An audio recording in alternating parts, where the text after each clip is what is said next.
জামাতের ক্যান্ডিডেট সৎ নয়, ভোট দেবেন না। বিএনপির ক্যান্ডিডেট সৎ নয়, ভোট দিবেন না।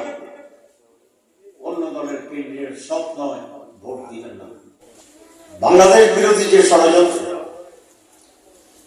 ন্যায়ের ক্ষমতার যে রাজনীতি, যেন ভাবে মানুষকে শাসন করা এবং শোষণ করার যে রাজনীতি, এই ক্ষমতার রাজনীতির গুণগত পরিবর্তন করতে হবে। আমরা যদি একটি কোয়ালিটিটিভ চেঞ্জ আনতে না পারি, তাহলে আমরা মুক্তির এবং আন্দোলনের সফলতার যে স্বাদ, সেটা আমরা গ্রহণ করতে পারি। এখানে সুযোগটি খুবই নিকটবর্তী। এদেশে নির্বাচন হবে, হতে হবে। এই যে ষড়যন্ত্র যাই হোক না কেন, তারা সফল হবে।